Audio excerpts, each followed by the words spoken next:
Un día llegué a casa y escuché risas en mi salón.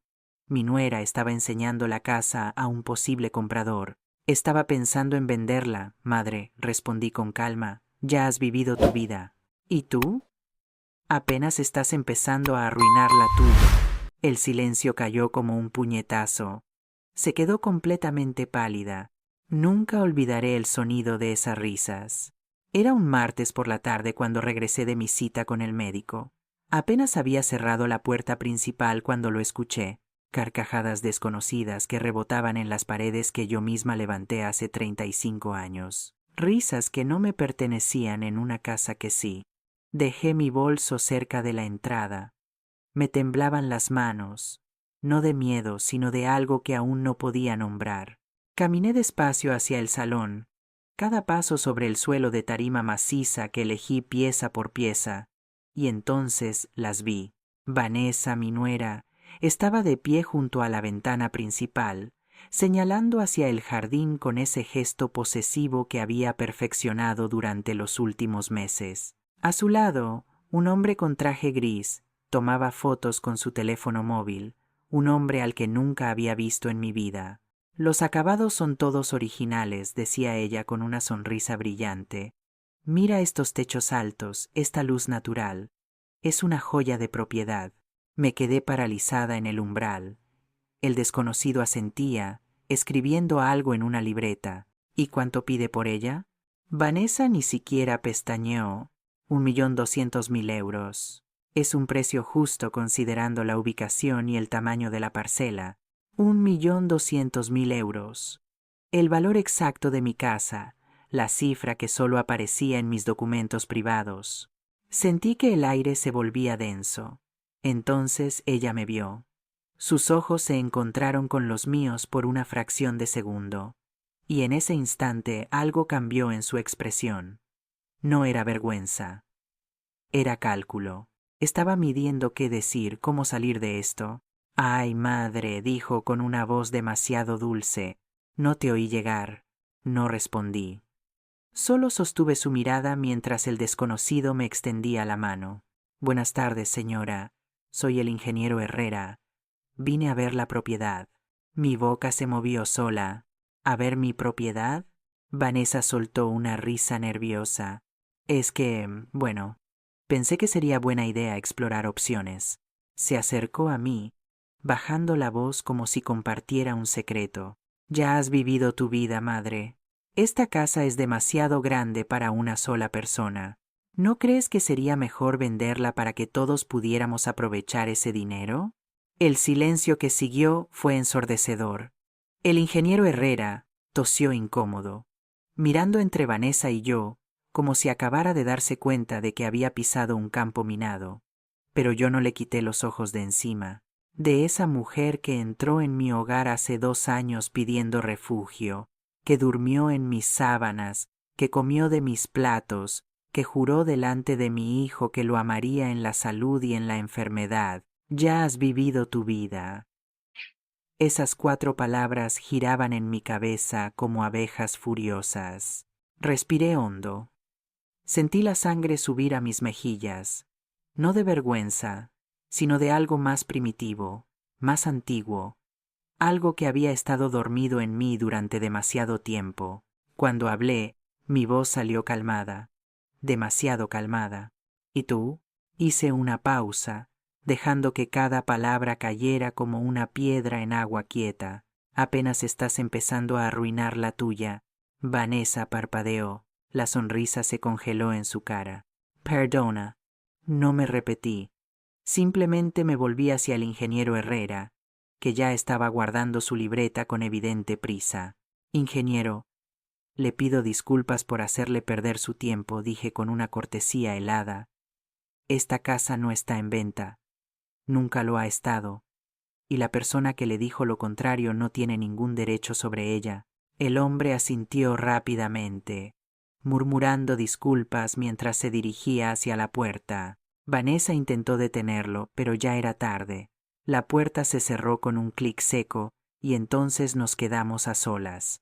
Vanessa se volvió hacia mí, y por primera vez desde que la conocí, vi algo diferente en sus ojos.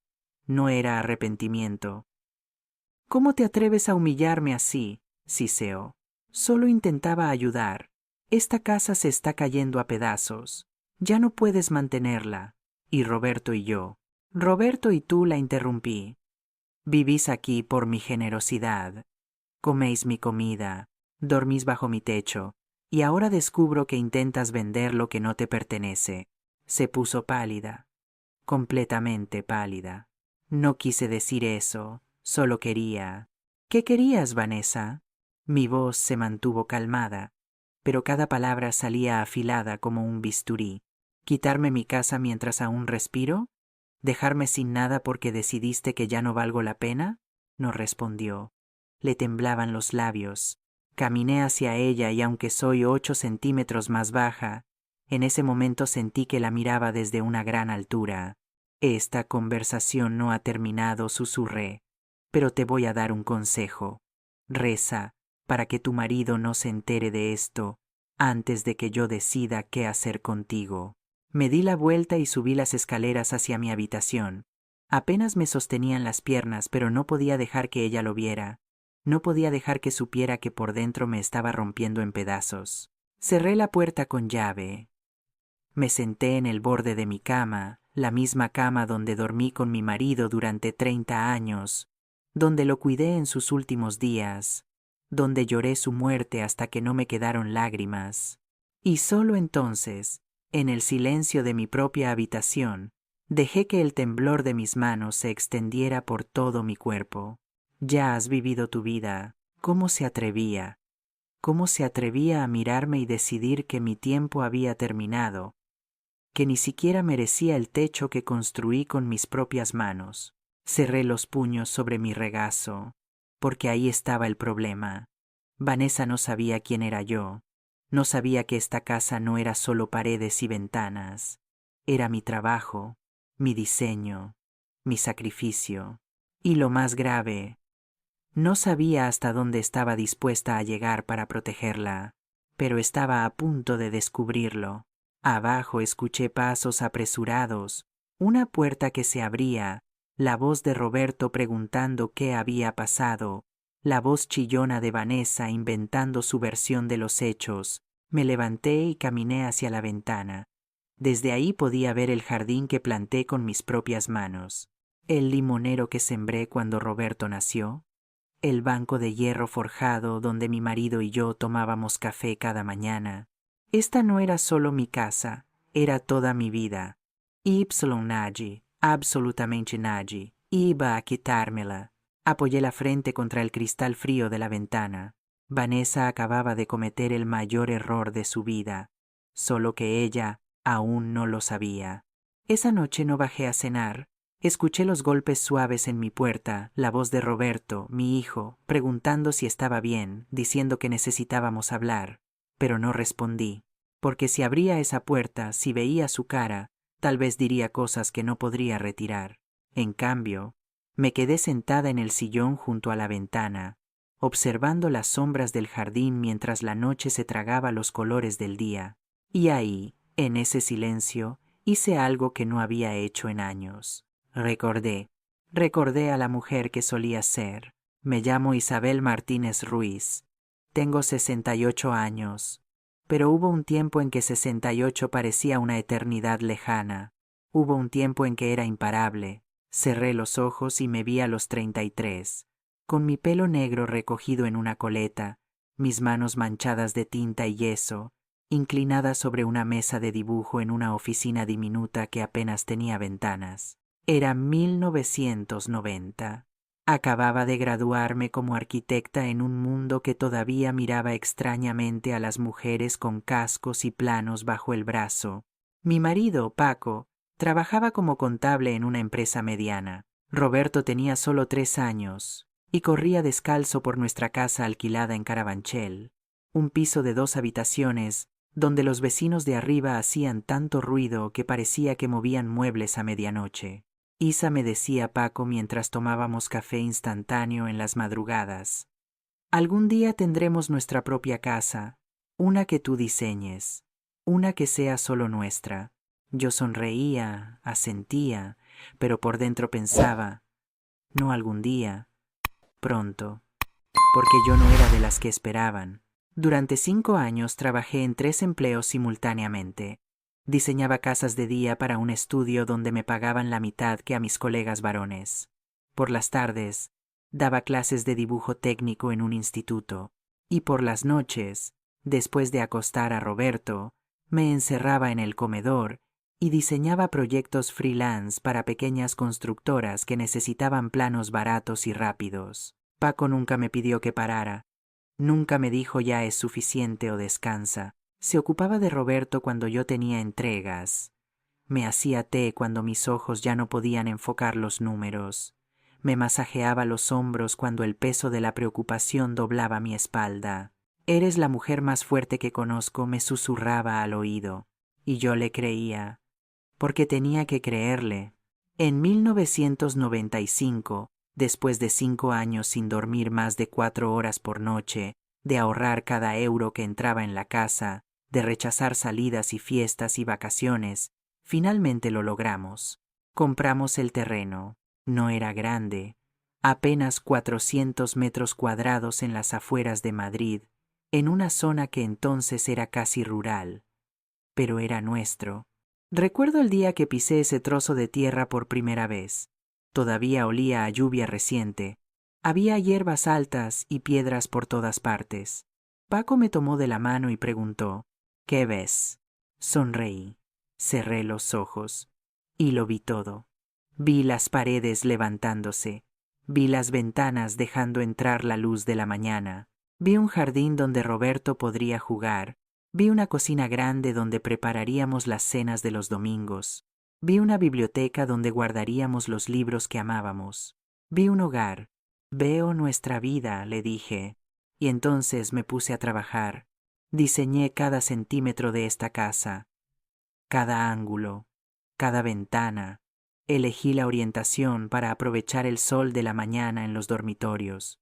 Calculé la altura de los techos para que el calor no se concentrara en verano.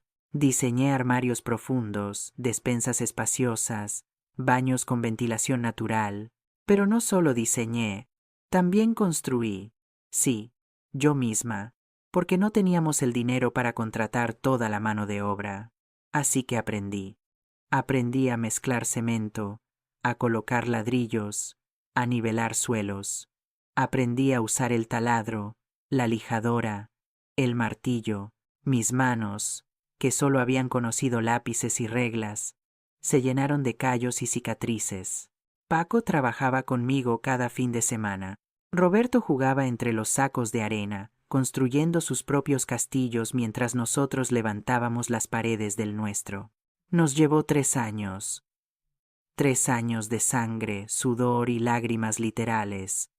3 años de noches donde me dormía con las manos doloridas. 3 años de levantarme antes del amanecer para comprobar que todo progresaba bien. Pero en 1998 finalmente nos mudamos. Recuerdo cómo me sentí la primera noche que dormí en esta casa, tumbada en el suelo del dormitorio principal, porque aún no teníamos cama nueva, mirando el techo que yo misma había planeado, sintiendo las paredes que yo misma había ayudado a levantar. Lloré. Lloré tanto que Paco se asustó. ¿Qué pasa?, preguntó, abrazándome. Nada, susurré. Es solo que... Lo conseguimos. De verdad lo conseguimos. Esta casa no era solo ladrillos y cemento. Era la prueba viviente de que cuando una mujer se lo propone, el universo entero tiene que hacerse a un lado. Los años pasaron. Roberto creció entre estas paredes. Aprendió a montar en bicicleta en este jardín. Celebró cumpleaños en este salón. Trajo amigos, novias, sueños. Paco y yo envejecimos aquí. Celebramos aniversarios, lloramos pérdidas, plantamos árboles, remodelamos habitaciones. Cada rincón de esta casa guardaba un pedazo de nosotros. Y entonces hace 8 años Paco enfermó. Cáncer de páncreas. Estadio 4. 6 meses de vida, dijeron los médicos. Vivió 11.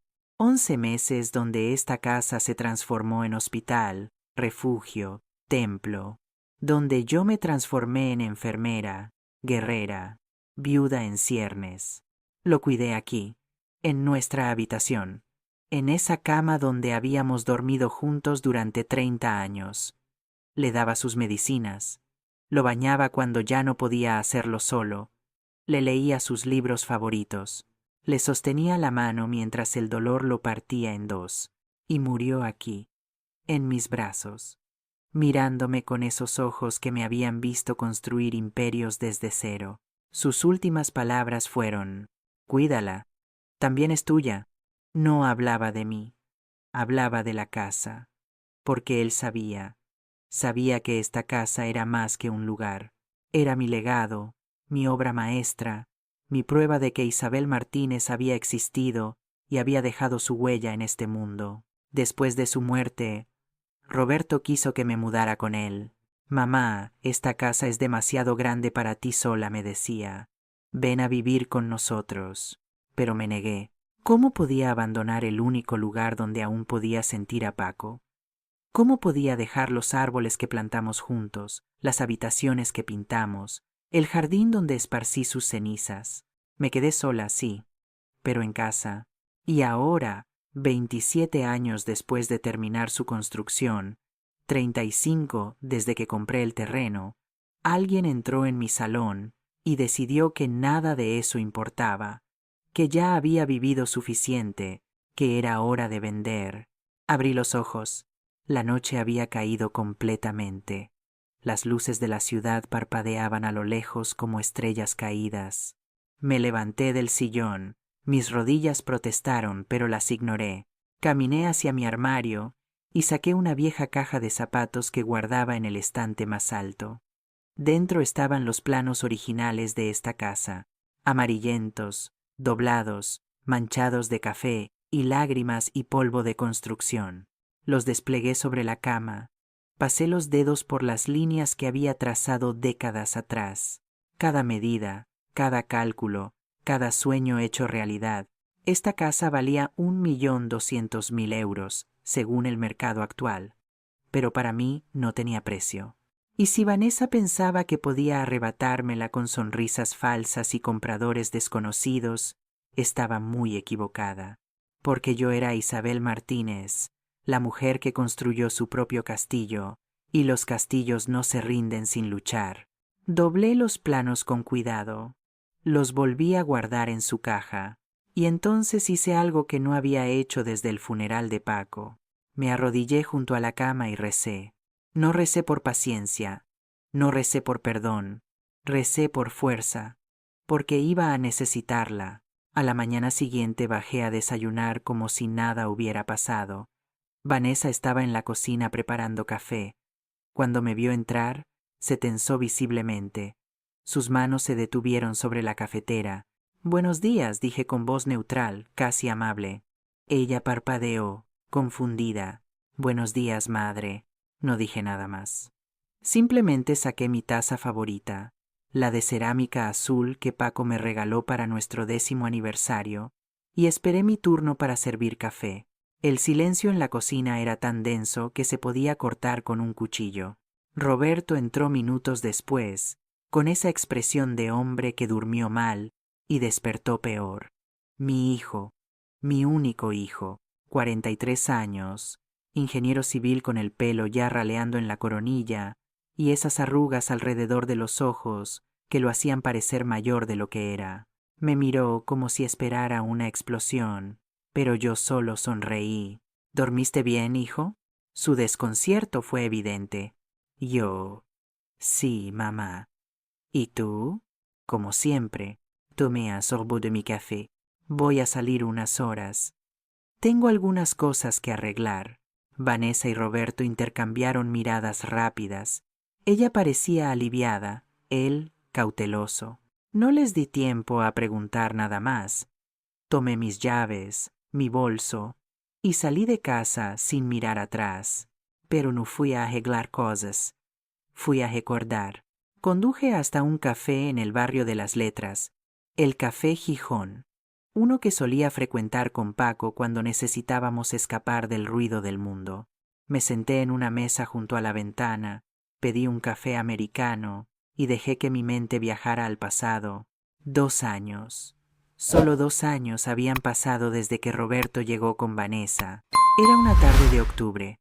Yo estaba podando los rosales en el jardín cuando escuché el timbre. Abrí la puerta y ahí estaba mi hijo con una maleta en cada mano y una mujer desconocida a su lado.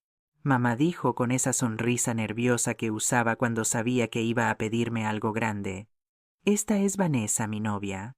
¿Novia? Ni siquiera prometida. Solo novia. Vanessa tenía 32 años entonces. Roberto, 41. 9 años de diferencia. Pelo negro largo perfectamente liso. Uñas impecables color rojo sangre. Ropa ajustada que gritaba marca de diseñador sin serlo realmente. Y esa sonrisa. Dios. Esa sonrisa que parecía practicada frente a un espejo. Tanto gusto en conocerla, señora Martínez, dijo con voz suave, casi infantil. Roberto me ha contado tanto de usted. Le estreché la mano. Fría, demasiado fría para un día cálido. El gusto es mío. Miré a mi hijo. ¿Entráis o solo venéis de visita? Roberto se aclaró la garganta. En realidad, mamá, necesitamos un favor. Por supuesto que sí. Resultó que Roberto había perdido su trabajo 3 meses atrás. Una reestructuración de la empresa, dijeron. Último en entrar, primero en salir. Y Vanessa, me contó, trabajaba en ventas, pero estaba entre empleos. Entre empleos. ¿Qué forma tan elegante de decir desempleada? Necesitamos quedarnos aquí un tiempo, dijo Roberto sin mirarme a los ojos, solo hasta que encuentre algo nuevo. Un par de meses, como mucho. Un par de meses. Debería haber dicho que no. Debería haberle preguntado por qué no buscaban ayuda en la familia de ella. Debería haber puesto reglas claras, límites, fechas específicas. Pero miré a mi hijo, a este hombre que había criado sola después de la muerte de Paco, y vi algo en sus ojos que me asustó. Desesperación. Está bien, dije. Podéis quedaros. Vanessa sonrió. Una sonrisa victoriosa que intentó disfrazar de gratitud. Gracias, madre. No sabes cuánto significa esto para nosotros. Madre. Ya me llamaba madre sin siquiera estar casada. Los primeros días fueron tolerables. Vanessa parecía amable, servicial. Ayudaba con la limpieza. Preparaba el desayuno. Preguntaba si necesitaba algo del supermercado. Roberto pasaba las mañanas enviando currículos y haciendo videoentrevistas. Por las tardes salía con Vanessa a conocer el barrio o se encerraban en su habitación.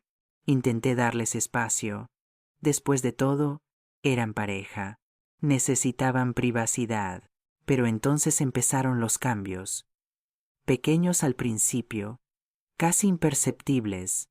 Vanessa comenzó a reorganizar la cocina. Es más práctico así, madre, decía mientras movía mis ollas. Cambió las cortinas del salón sin preguntarme. Las otras estaban muy viejas, justificó. Trajo un sofá nuevo que compró en rebajas y relegó mi sillón favorito al sótano. Este es más moderno, me aseguró. Cada vez que protestaba, Roberto intervenía. Mamá, no es para tanto. Solo intenta ayudar. ¿Ayudar borrando mi presencia de mi propia casa? Pero me callé, porque no quería ser esa suegra, la que se queja, la que interfiere, la que hace drama por todo. Así que me tragué mi incomodidad y sonreí. Un par de meses se convirtieron en 6, luego en 1 año, después en 1 año y medio. Roberto conseguía trabajos freelance esporádicos, pero nada estable. Vanessa seguía buscando, pero nunca encontraba nada que la convenciera. Y mientras tanto, mi casa dejó de ser mía. Vanessa invitaba a amigas sin avisarme. Celebraban cumpleaños de gente que yo no conocía en mi salón. Usaban mi vajilla buena, la que solo sacaba en Navidad. Dejaban platos sucios en el fregadero para que yo los lavara. Cuando les pedí que contribuyeran con los gastos, Roberto me miraba con ojos de perro apaleado. Mamá, sabes que estamos justos. En cuanto mejore la situación. Pero la situación nunca mejoraba. Y Vanessa cada día actuaba menos como invitada y más como dueña. Empezó a llamar a mi casa nuestra casa, a referirse a mi jardín como nuestro jardín, a mi salón como nuestro salón. Cuando sus amigas preguntaban, decía, sí, vivimos aquí, es una casa familiar, como si yo fuera solo una inquilina en mi propia propiedad. Roberto parecía ciego, o peor, parecía no querer ver. Lo confronté una noche. Fue hace 6 meses, después de que Vanessa redecorase mi comedor sin siquiera consultarme. Hijo, le dije cuando estábamos a solas, necesitamos hablar. Él suspiró como si ya supiera lo que venía, como si estuviera cansado de escucharlo. Mamá, por favor, no empieces. ¿Empezar qué? ¿Defender lo que es mío? ¿Pedir un mínimo de respeto? Vanessa te respeta, dijo. Pero su voz sonaba hueca, como si repitiera algo que había ensayado. Solo quiere que la casa luzca bonita, que sea un lugar agradable para todos. Era agradable antes de que ella llegara. Roberto cerró los ojos. Mamá, no hagas esto. Por favor. ¿Hacer qué? ¿Recordarte que esta casa es mía? ¿Que estáis aquí por mi generosidad? Sé que es tu casa, finalmente explotó. ¿Crees que no lo sé? ¿Crees que ella no me lo recuerda cada maldito día, lo agradecido que debería estar? Me quedé helada. Vanessa no me recuerda nada, continué con voz temblorosa. Solo actúa como si tuviera derecho a estar aquí. Lo sé, porque yo se lo di. Se pasó las manos por la cara. Mamá, la quiero. Y necesito que hagas un esfuerzo por llevarte bien con ella. La quiero. Esas 2 palabras lo explicaban todo.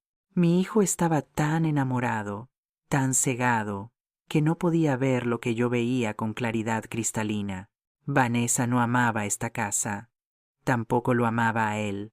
Amaba la seguridad, la comodidad, el techo gratis. Pero no podía decírselo, porque cuando le dices a un hombre que la mujer que ama solo lo está usando, no te escucha, solo te odia. Así que me tragué las palabras, asentí, y dejé que creyera que había ganado. Pero esa noche, tumbada en mi cama, supe que algo se había roto entre mi hijo y yo, algo que tal vez nunca podríamos reparar.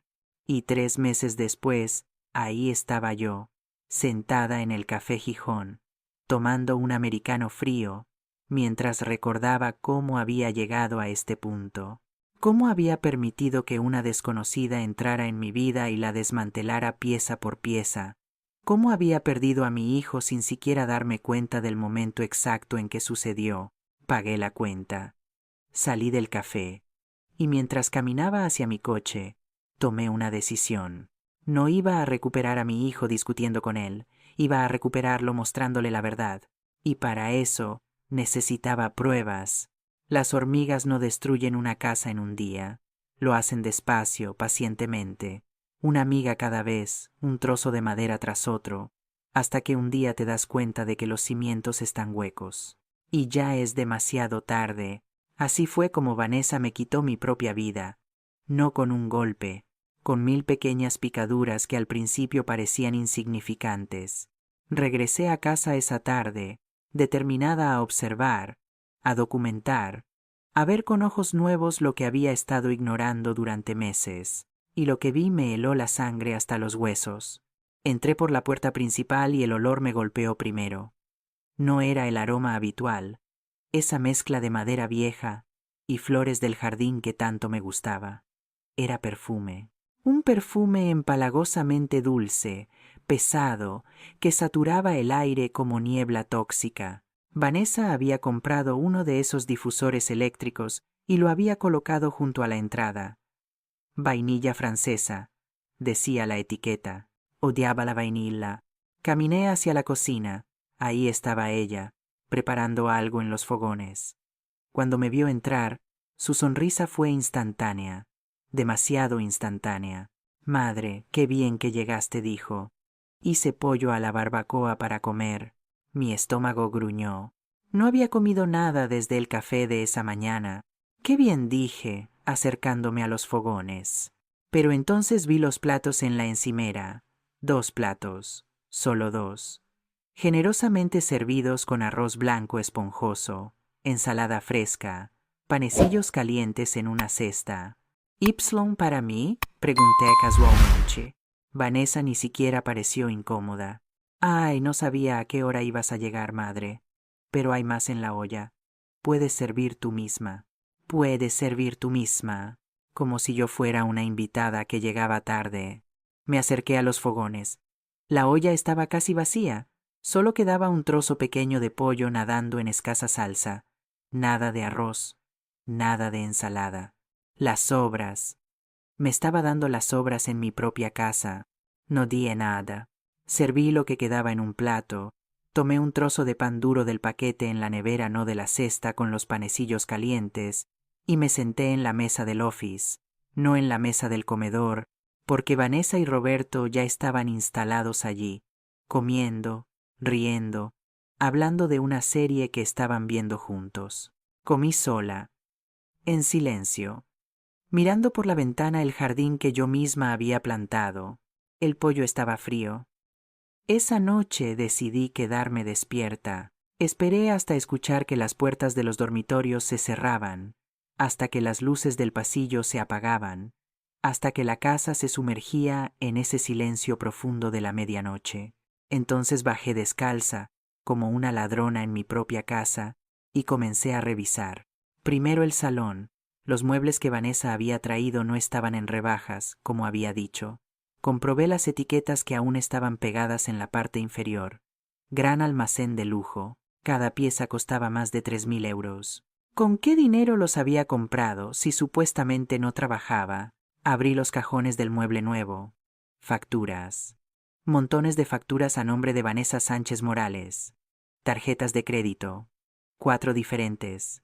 Todas con saldos en rojo. Hice fotos con mi móvil. Cada factura, cada extracto que encontré, escondido entre revistas y papeles. Vanessa debía 24.000 euros en una tarjeta, 18.000 en otra, 14.000 en la tercera y 11.000 en la última, 67.000 euros de deuda. Y yo, pensando que no tenía dinero, seguí buscando. En el estudio que solía ser de Paco, ahora convertido en el despacho de Vanessa, encontré algo más. Emails impresos. Conversaciones con un abogado llamado Smith, fechadas 2 meses atrás.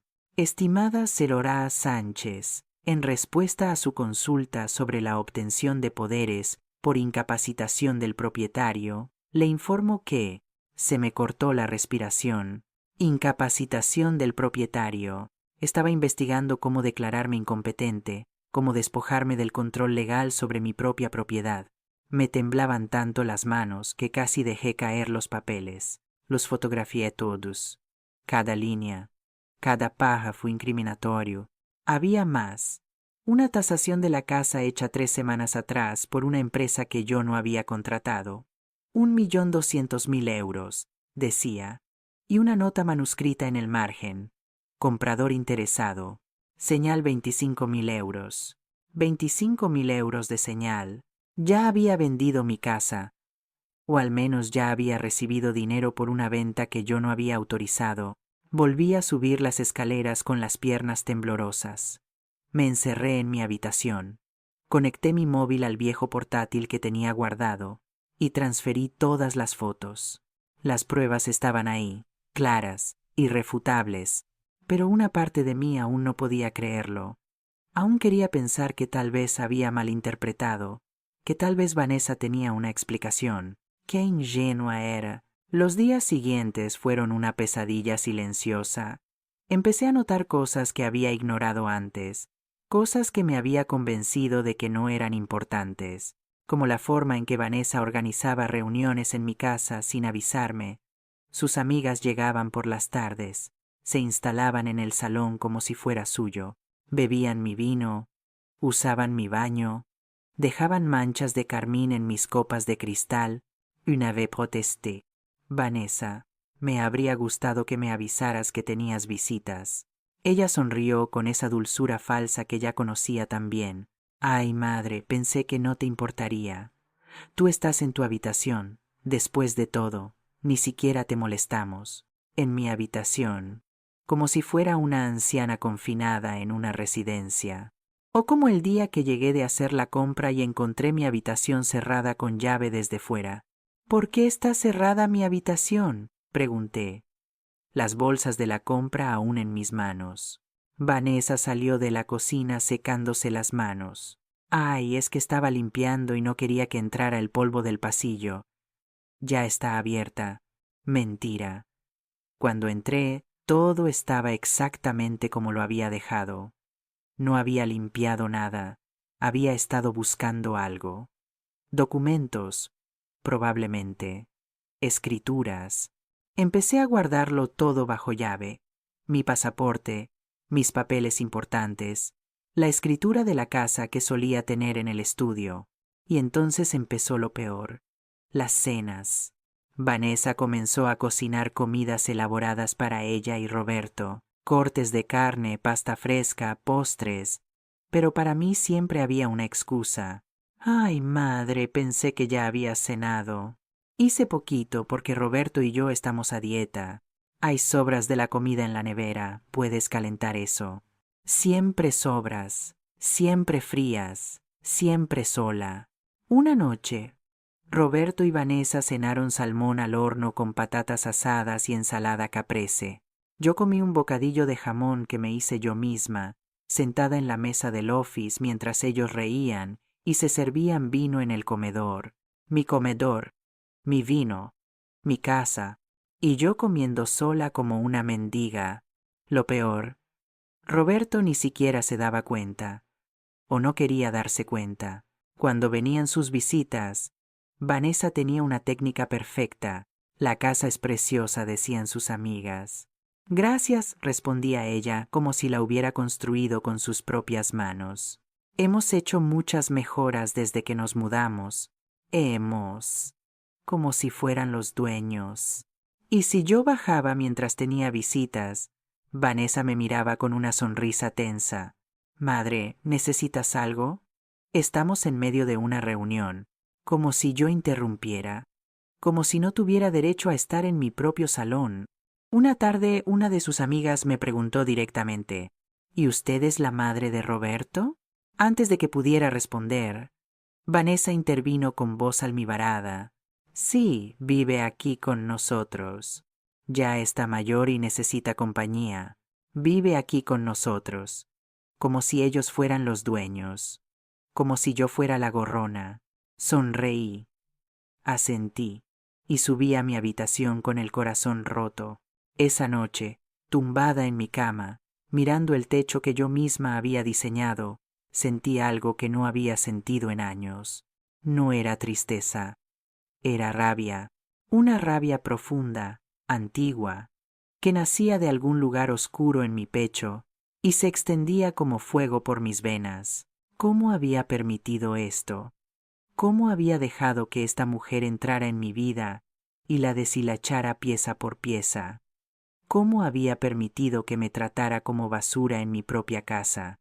Pero la rabia no era solo contra Vanessa, era contra mí misma, por ser cobarde, por callarme, por sonreír cuando debería haber gritado, por ser la suegra amable cuando debería haber sido la dueña de mi propia vida. Me levanté de la cama, caminé hacia el espejo. La mujer que me devolvía la mirada tenía el pelo teñido, manos con manchas de la edad. Pero también tenía algo más. Tenía la mirada de alguien que había construido imperios, que había levantado casas con sus propias manos, que había sobrevivido a pérdidas que habrían destruido a otros. Se acabó, le dije a mi reflejo, y por primera vez en 2 años sentí que la mujer del espejo me creía. Hay momentos en la vida en que todo cambia en un segundo. Un diagnóstico médico, una llamada a medianoche, una puerta que se abre y revela algo que no deberías haber visto. Para mí, ese momento llegó un martes por la mañana, 3 días después de encontrar las deudas de Vanessa. Roberto había salido temprano a una entrevista de trabajo. Vanessa aún dormía, o eso pensaba yo. Bajé a la cocina a preparar café cuando vi el sobre. Estaba en la mesa del comedor. Manila, grande, con el logo de una notaría impreso en la esquina superior. Notaría 186. Notario colegiado Carlos Mendoza. El sobre estaba abierto. Debería haberlo dejado ahí. Debería haber respetado su privacidad. Debería. Pero ya no era momento de deberías. Saqué los documentos. Y lo que leí me dejó sin aire en los pulmones. Era un formulario de poder notarial redactado a nombre de Vanessa Sánchez Morales, otorgándole poderes amplios y generales para administrar, vender, hipotecar y realizar cualquier acto de dominio sobre la propiedad ubicada en calle de los Madrazo 47, Chamartín, Madrid. Mi casa, mi dirección, pero lo más espantoso no era eso. Era la firma al pie del documento, una firma temblorosa, irregular, que supuestamente era la mía. Solo que yo nunca había firmado ese papel. Me temblaban tanto las manos que casi dejé caer las hojas. Había más documentos. Una carta de la notaría solicitando la comparecencia de la sellara Isabel Martínez Ruiz para ratificar el poder otorgado, fechada 2 semanas atrás. Y una respuesta manuscrita, supuestamente con mi letra, diciendo: por motivos de salud no puedo comparecer personalmente. Autorizo a mi nuera Vanessa Sánchez a proceder en mi nombre. Mi letra, o al menos una imitación casi perfecta de ella. Sentí que las paredes se cerraban sobre mí. Vanessa no solo estaba planeando vender mi casa, ya había falsificado documentos para hacerlo legalmente. Lo fotografié todo. Cada página, cada firma falsa, cada línea incriminatoria. Y entonces encontré algo más. Una copia de mi DNI. Pero no era el actual. Era uno viejo, uno que había perdido hace 2 años, y denuncié como extraviado. ¿Cómo lo había conseguido? La respuesta me golpeó como un puñetazo. Había estado revisando mi basura, mis cajones, mis documentos viejos guardados en cajas en el sótano. Había estado planeando esto durante meses. El sonido de pasos arriba me paralizó. Volví a meter todo rápidamente en el sobre y lo dejé exactamente como lo había encontrado. Subí las escaleras intentando caminar con normalidad, aunque mi corazón latía tan fuerte que pensé que se me saldría del pecho. Necesitaba ayuda, ayuda de verdad. Esa misma tarde, sin decirle nada a nadie, conduje hasta el despacho de Ricardo Solís. Ricardo había sido mi socio en 3 proyectos arquitectónicos hace 20 años. Era arquitecto, pero también abogado especializado en derecho inmobiliario, un hombre de casi 70 años, con el pelo completamente blanco y ojos azules que no se perdían un detalle. Cuando su secretaria me hizo pasar, Ricardo se levantó inmediatamente con una sonrisa enorme. Isa, ¿cuántos años han pasado? Me abrazó con ese afecto genuino que solo pueden dar los viejos amigos. ¿A qué debo el honor? Me senté frente a su escritorio, y entonces, sin poder contenerme más, me derrumbé. Lloré.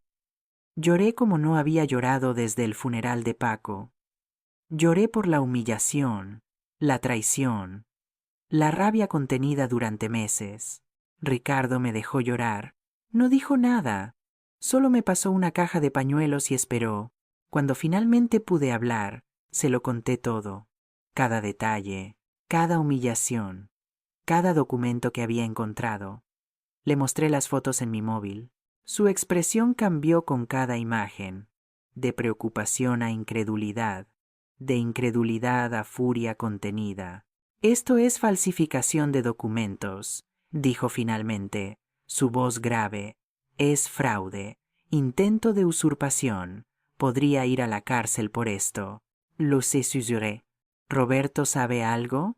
Negué con la cabeza. No creo. Está cegado. Cree que ella lo ama.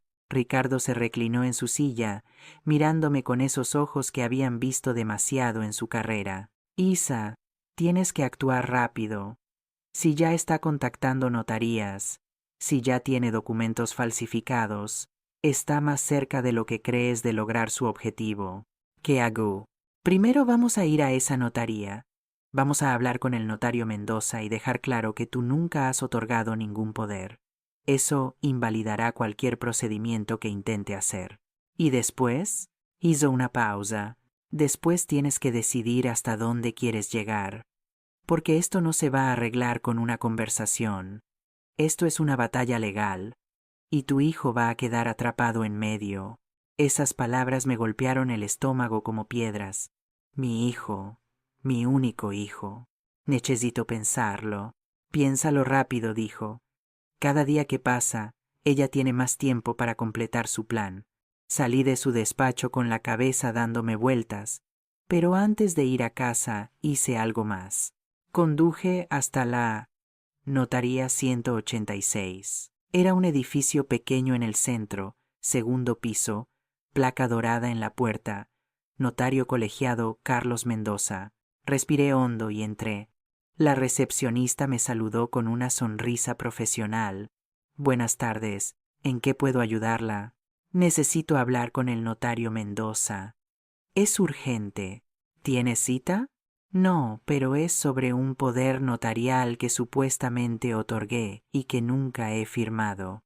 La sonrisa se desvaneció. Un momento, por favor. Desapareció en un despacho interior. Minutos después, salió un hombre de unos 50 años, traje impecable, expresión seria. Señora Martínez, por favor, pase. Me condujo a su despacho. Cerró la puerta. Cuénteme qué está pasando. Lo expliqué todo. Le mostré las fotografías. Le mostré mi DNI actual. Su cara se fue poniendo más y más pálida. Señora, dijo finalmente, yo nunca he tramitado ningún poder a su nombre. Nunca he recibido ningún documento suyo. Me quedé helada. ¿Qué? El logo de ese sobre es de mi notaría, sí, pero esos documentos son falsos. Alguien los creó, usando mi membrete, mi sello, mi firma. Todo es falsificado. El mundo se detuvo. ¿Está seguro? Completamente. Y esto es extremadamente grave. No solo están intentando usurpar su propiedad, sino que están involucrando a mi notaría en un fraude. Se levantó, paseando de un lado a otro. Necesito presentar una denuncia formal. Y usted también. Esto es un delito federal, señora Martínez. Falsificación de documentos públicos, uso de sellos oficiales falsos, intento de estafa. La persona responsable de esto puede enfrentarse a entre 4 y 12 años de prisión. Senti mareo, 12 años. Vanessa podría ir a la cárcel 12 años. Y Roberto. Dios. Roberto quedaría destrozado. Necesito tiempo, susurré. Para hablar con mi hijo primero. El notario me miró con compasión. Lo entiendo. Pero no tarde demasiado. Estos delincuentes no suelen detenerse después del primer intento. Si este plan falla, intentarán otro, y otro, hasta lograr su objetivo. Salí de ahí con las piernas temblorosas. Me senté en mi coche durante no sé cuánto tiempo, incapaz de arrancarlo, incapaz de moverme. Vanessa no era solo una oportunista, no solo estaba aprovechándose, era una delincuente. Una estafadora profesional que había elegido a mi familia como su próxima víctima, y mi hijo dormía junto a esa mujer cada noche sin tener ni idea de quién era realmente. Arranqué el coche. Conduje de vuelta a casa en piloto automático. Cuando llegué ya era de noche. Las luces del salón estaban encendidas. Podía oír la televisión. Entré con cuidado. Vanessa y Roberto estaban en el sofá, viendo una película, compartiendo una manta, comiendo palomitas, una imagen perfecta de pareja feliz. Vanessa me vio y sonrió. Esa sonrisa que ahora reconocía por lo que era, una máscara. Madre, ¿quieres palomitas? Hice de más. Mi voz salió sorprendentemente calmada. No, gracias. Voy a subir a descansar. ¿Qué descanses? Dijo Roberto sin apartar la vista de la pantalla. Subí las escaleras despacio. Me encerré en mi habitación. Y ahí, sola, Saqué mi móvil y marqué el número de Ricardo.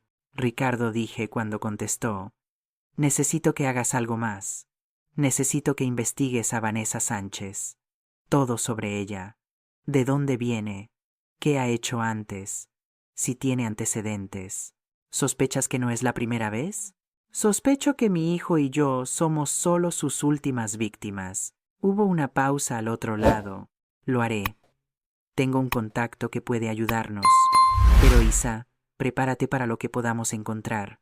Ya estoy preparada, mentí, porque realmente no tenía ni idea de lo que estaba a punto de descubrir, ni de lo profundo que era el abismo al que Vanessa había arrastrado a mi familia. 3 días después, Ricardo me llamó. Isa, necesito que vengas a mi despacho. Ahora. Su voz sonaba tensa, casi urgente. ¿Encontraste algo? No por teléfono. Ven ahora. Colgó antes de que pudiera responder.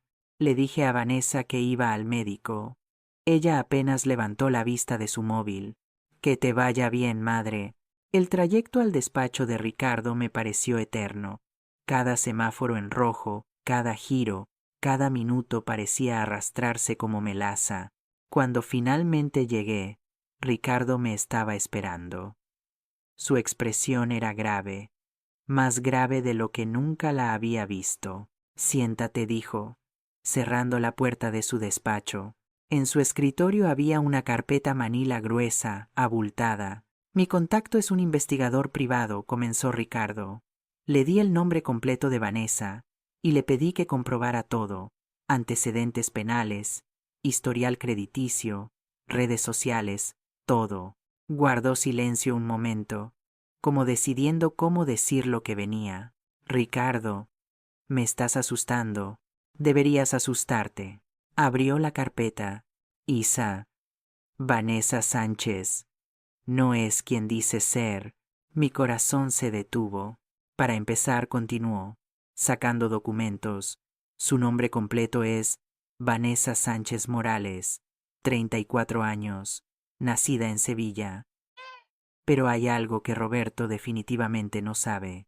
Colocó un documento frente a mí, un certificado de matrimonio. Vanessa está casada. El mundo se inclinó. ¿Qué? Legalmente casada con un hombre llamado Javier Torres Ramírez desde hace 8 años. Nunca se divorciaron. El matrimonio sigue vigente. Leí el certificado con manos temblorosas. Ahí estaba su nombre, su firma, la fecha, 14 de marzo de 2017.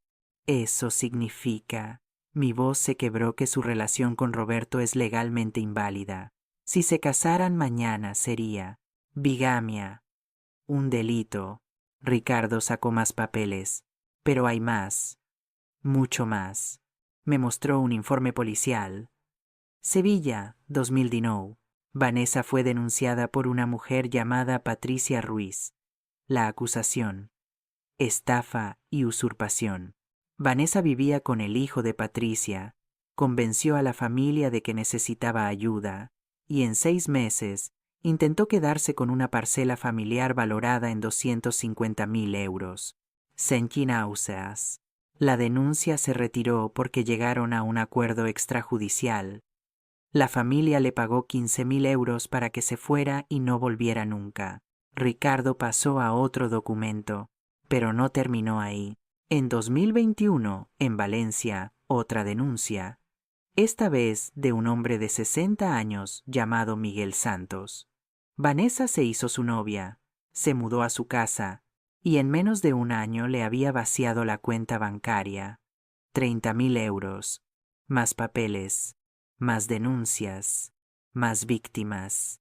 En 2022, en Barcelona, una familia entera les convenció de que era agente inmobiliaria. Les sacó 26.000 euros como señal para una casa que nunca existió. Cada documento era un martillazo en mi pecho. Y ahora está aquí, terminó Ricardo.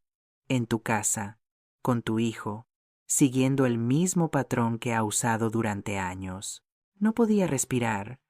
Literalmente, no podía meter aire en mis pulmones. Roberto. Fue todo lo que pude decir. Roberto está con una estafadora profesional. Una depredadora que elige víctimas vulnerables y las sangra hasta que no tienen nada. Ricardo se inclinó hacia adelante. Isa, esta mujer es peligrosa. No solo está intentando robar tu casa, es lo que hace, es su forma de vida. Y el marido, Javier Torres. Lo localizamos. Vive en Sevilla, trabaja como mecánico. Cuando mi investigador habló con él, nos contó que Vanessa desapareció hace 3 años sin decir nada. Se llevó dinero, joyas, documentos. La buscó durante meses, pero finalmente se rindió. Nunca tramitó el divorcio porque, en sus palabras, ¿para qué gastar dinero en abogados por alguien que espero no volver a ver nunca? Colocó una fotografía en el escritorio. Un hombre de unos 40 años, moreno, con ropa de mecánico, de pie frente a un taller. Está dispuesto a testificar si es necesario, para confirmar que su matrimonio sigue vigente. Me recliné en la silla, sintiendo que todo mi cuerpo pesaba 1 tonelada. Necesito decírselo a Roberto. Isa, piénsalo bien. Cuando le digas esto a tu hijo, su mundo va a colapsar. Tienes que estar preparada para eso. ¿Y qué se supone que haga? ¿Dejar que esa mujer siga manipulándolo? ¿Dejar que termine de arruinarlo? No. Pero necesitas un plan. Porque cuando Vanessa descubra que la has desenmascarado, podría volverse peligrosa. Ya lo es. Ricardo asintió. Por eso debemos actuar con inteligencia, estratégicamente. Voy a preparar toda la documentación legal. Vamos a presentar una denuncia formal. Falsificación, estafa, intento de usurpación. Pero mientras tanto, tú necesitas mantener la calma en casa. No dejes que sospeche. No sé si pueda. Tienes que hacerlo. Porque si se asusta, si cree que está acorralada, no sabemos de qué es capaz. Salí de ese despacho con la carpeta bajo el brazo, sintiendo que no llevaba papel sino plomo líquido. Conduje a casa en trance. Mi mente reproducía las imágenes de todas esas denuncias, todas esas víctimas, todas esas familias destruidas. Y ahora era la nuestra. Cuando llegué, la casa estaba en silencio. Demasiado silencio. Subí las escaleras, y entonces lo escuché. Voces que venían de la habitación de Roberto y Vanessa. Discutían. Me acerqué en silencio. La puerta estaba ligeramente entreabierta. No puedes seguir así, Roberto decía a Vanessa, su voz frustrada. Tu madre nos está asfixiando. No empieces. Por favor, no empieces. Vivimos en su casa, comemos su comida, todo es de ella. ¿Hasta cuándo? ¿Vamos a depender de ella toda la vida? Estoy buscando trabajo, Vanessa. Tuve una entrevista la semana pasada. Y mientras tanto, ¿qué? ¿Seguimos aquí como 2 parásitos? ¿Como si fuéramos adolescentes viviendo con mamá? Hubo silencio. ¿Qué quieres que haga? La voz de Roberto sonaba cansada, derrotada. Quiero que seas un hombre, Roberto. Que pongas límites con ella. Que le digas que esta casa podría ser nuestra si simplemente nos la cediera. Que de todas formas es para ti cuando ella. Ya sabes, cuando muera. No lo dijo, pero estaba ahí. No voy a pedirle eso, respondió Roberto. Pues entonces nunca vamos a tener nada propio. Nunca seremos independientes. Una pausa. A veces creo que quieres más a tu madre que a mí. No digas eso. Es la verdad. Siempre la defiendes. Siempre te pones de su lado. ¿Qué hay de nosotros, Roberto? ¿Qué hay de nuestro futuro? No pude seguir escuchando. Me alejé en silencio. Entré en mi habitación. Cerré la puerta con llave. Me senté en el borde de la cama. La carpeta seguía en mis manos. Y entonces algo dentro de mí finalmente se rompió. No fue un derrumbe dramático. Fue silencioso, como el sonido de una rama que se parte bajo demasiado peso. Durante 2 años había aguantado. Me había callado. Había sido comprensiva. Me había permitido ser tratada como un estorbo en mi propia casa, porque no quería ser la suegra difícil, porque no quería perder a mi hijo, pero ya lo había perdido. Lo perdí el día que eligió creerle a ella en lugar de a mí.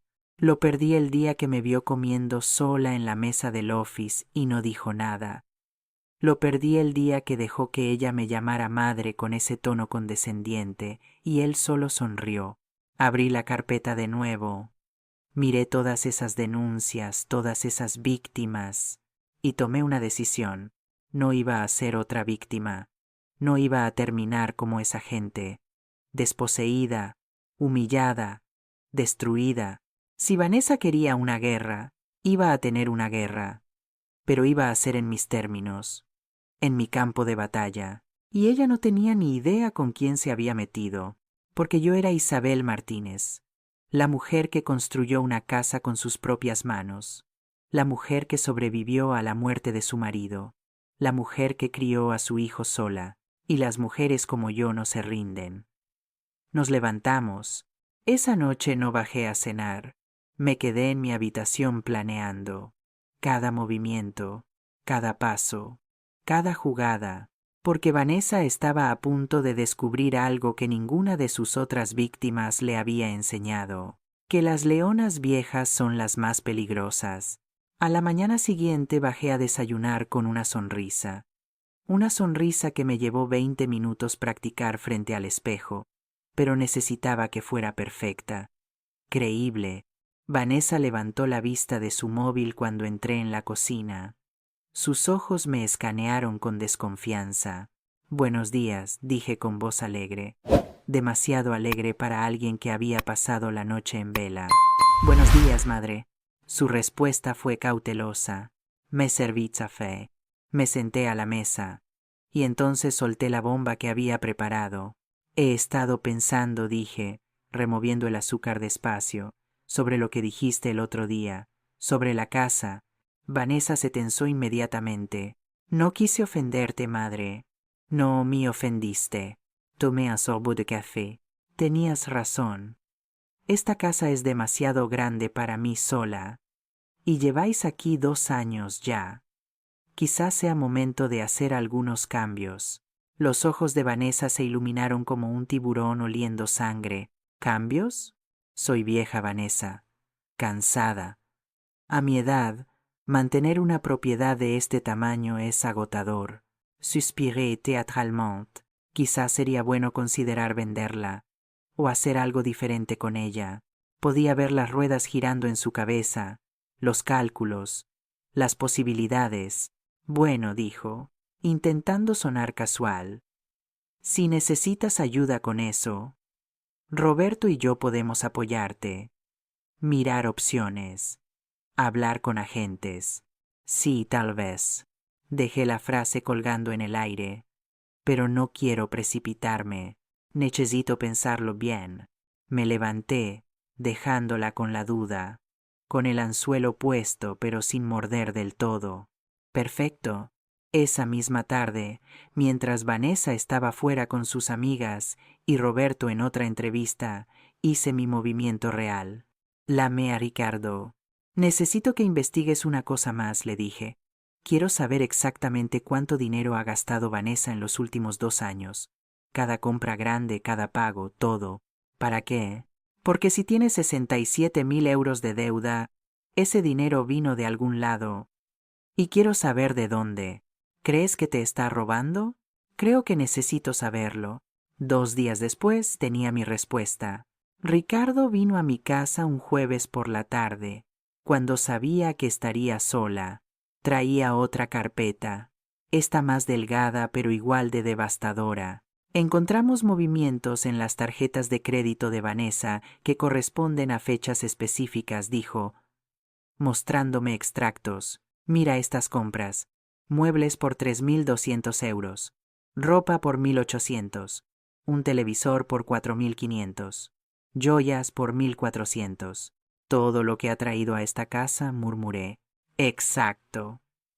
Pero aquí está lo interesante, señaló fechas específicas. Estos pagos se hicieron 1 o 2 días después de que tú hicieras retiradas de efectivo de tu cuenta. Me quedé helada. ¿Cómo sabes cuándo hago retiradas? Porque mi investigador habló con el director de tu banco. Como es un asunto de posible fraude, accedió a revisar tu historial y encontramos un patrón. Me mostró una lista, fechas de retiradas de mi cuenta y fechas de compras de Vanessa, casi siempre con 1 o 2 días de diferencia. Isa, ¿dónde guardas tu efectivo? Mi sangre se heló. En una caja fuerte en mi armario. ¿Vanessa sabe dónde está? No creo.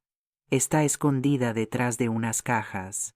Ricardo me miró con esos ojos que ya conocía, los que decían: estás en más problemas de los que crees. Compruébalo. Ahora. Subimos a mi habitación juntos. Abrí el armario, moví las cajas, saqué la caja fuerte de metal que había comprado años atrás. La abrí con la llave que siempre llevaba en mi cartera. Dentro debería haber 11.000 euros. Mis ahorros de toda la vida. Dinero que guardaba para emergencias. Conté los billetes con manos temblorosas. 5.400 euros. Faltaban 5.600 euros. No puede ser, susurré. La cierro con llave. Siempre la cierro con llave. Ricardo levantó la caja fuerte, la examinó y entonces señaló las pequeñas marcas alrededor de la cerradura. Fue forzada, probablemente con una ganzúa o una herramienta delgada. Y luego la volvieron a cerrar para que no notaras nada. Me senté en la cama. Las piernas no me sostenían. Me está robando, dije en voz alta.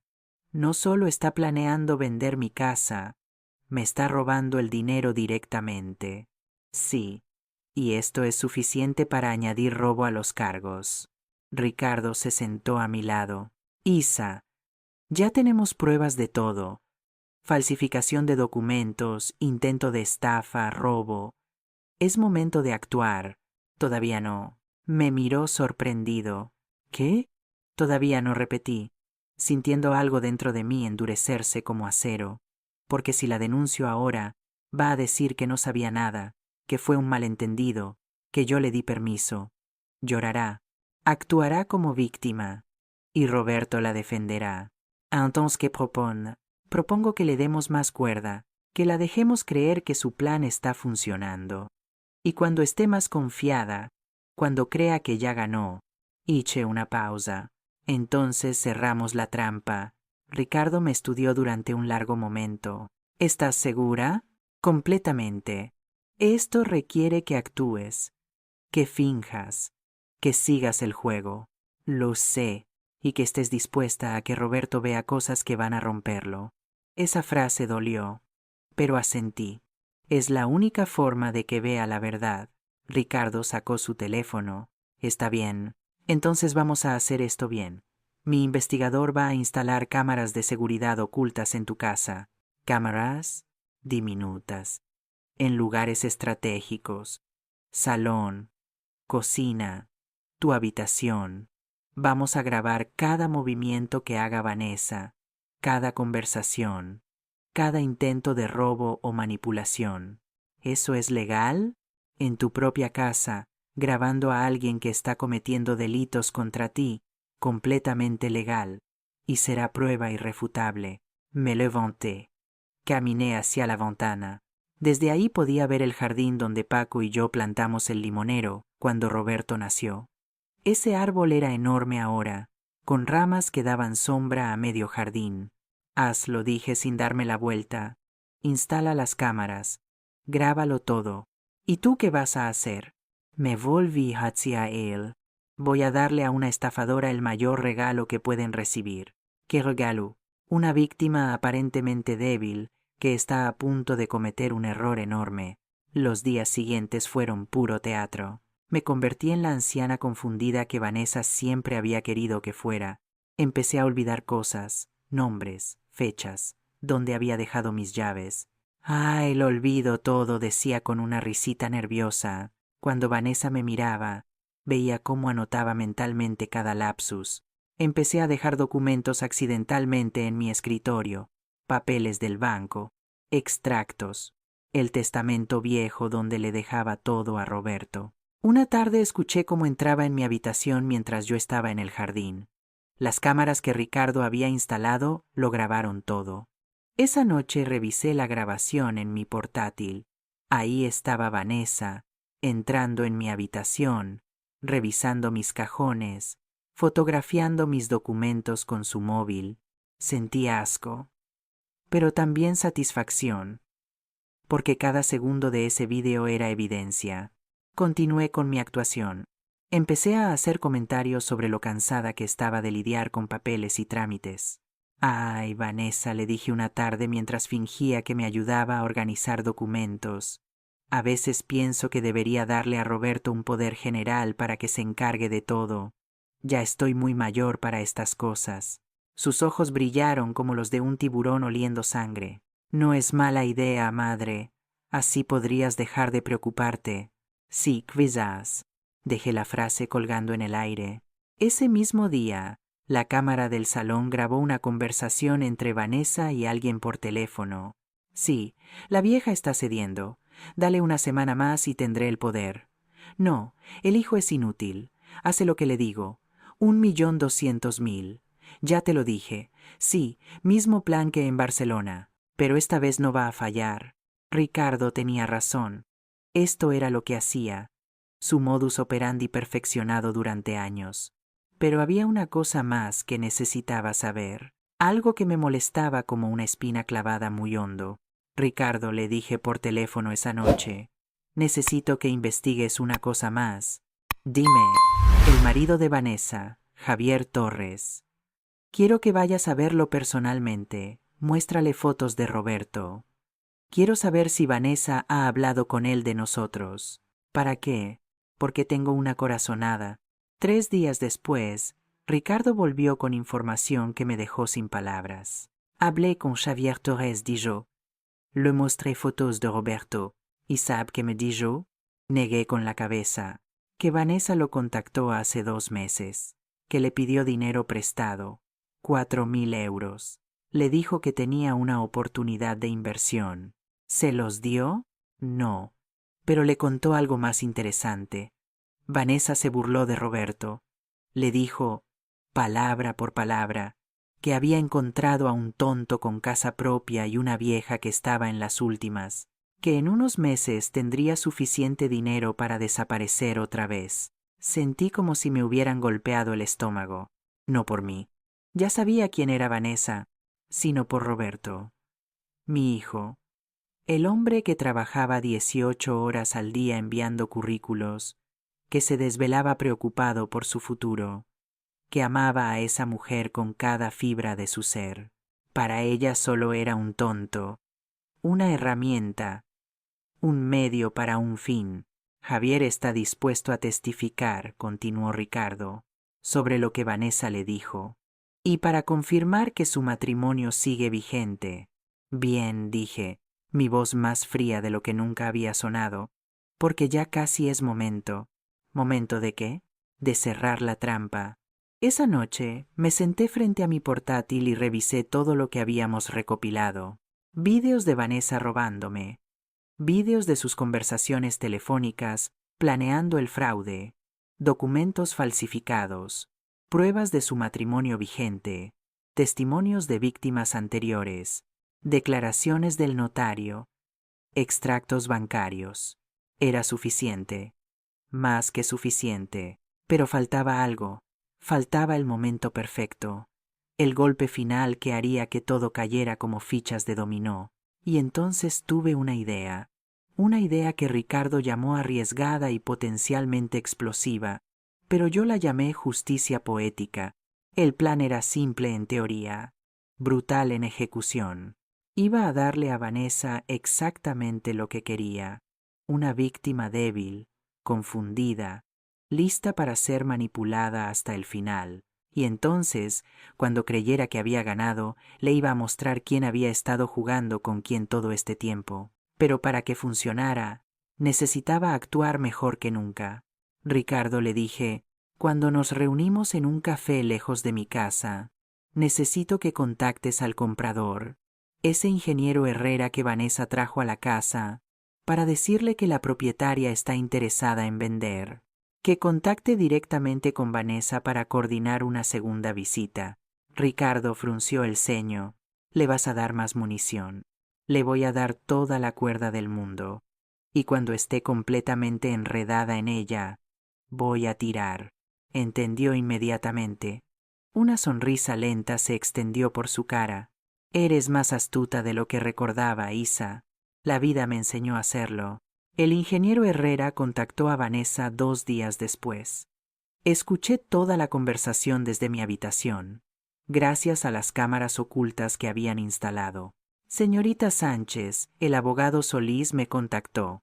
Dice que la propietaria está lista para seguir adelante con la venta. La voz de Vanessa prácticamente cantaba de emoción. Sí, así es. Mi suegra finalmente entendió que es lo mejor para todos. Perfecto. ¿Podríamos coordinar una segunda visita? Esta vez me gustaría traer a mi arquitecto para revisar las estructuras. Por supuesto. ¿Qué tal el próximo viernes por la tarde? Cuando mi suegra esté más descansada. Código para. Cuando esté más confundida. Excelente. Nos vemos el viernes a las 4. Cuando Vanessa colgó, la escuché gritar de emoción. Luego marcó otro número. Cariño, funcionó. El comprador quiere ver la casa otra vez. No, tu madre está completamente a bordo. Te lo digo, está cediendo. Solo necesito que la convenzas tú también. Vale. Háblale con cariño. Dile que es por nuestro bien. Mi hijo, mi propio hijo, siendo usado como la herramienta final de manipulación. Esa noche, Roberto entró en mi habitación. Llamó suavemente antes de entrar. Mamá, ¿puedo hablar contigo? Claro, Gio. Cerré el libro que fingía leer. Siéntate. Se sentó en el borde de mi cama con esa postura encorvada que tenía cuando algo le preocupaba. Vanessa me contó que estás considerando vender la casa. Ah, sí, suspiré teatralmente. Estoy cansada, Roberto. Esta casa es demasiado para mí. Y vosotros necesitáis empezar vuestra vida. Mamá, no tienes que hacer esto por nosotros. Pero quiero hacerlo. Tomé su mano. Estaba fría. Eres mi único hijo. Quiero verte feliz, establecido. Y si vender esta casa os da a ti y a Vanessa la oportunidad de empezar de nuevo. Vi el conflicto en sus ojos. Parte de él sabía que esto estaba mal, pero otra parte, la parte que amaba a Vanessa, la parte que quería creerle, estaba ganando la batalla. ¿Estás segura, mamá? Completamente mentí. Solo prométeme algo, lo que sea, que cuidarás el dinero, que no lo desperdiciarás, que construirás algo bueno con él. Roberto me abrazó. Te lo prometo, mamá, te prometo que vamos a hacer esto bien. Cuando salió de mi habitación, tuve que morderme el labio hasta sangrar para no llorar, porque mi hijo, mi buen e ingenuo hijo, no tenía ni idea de que estaba siendo la pieza final del fraude. Los días siguientes fueron puro teatro. Empecé a actuar como si estuviera en las primeras etapas de demencia senil. Me confundía en conversaciones, olvidaba nombres, repetía preguntas. Una tarde, mientras Vanessa y yo estábamos solas en la cocina, solté la bomba perfecta. Vanessa, dije con voz temblorosa, necesito que me ayudes con algo. Claro, madre. Dime, es que hay tantos papeles, tantas cosas que firmar. El banco me llamó ayer y no entendí nada de lo que me dijeron. Me llevé la mano a la cabeza. A veces siento que mi cabeza simplemente ya no funciona como antes. Vanessa se acercó con esa falsa compasión que había perfeccionado. No te preocupes, madre. Para eso estamos Roberto y yo.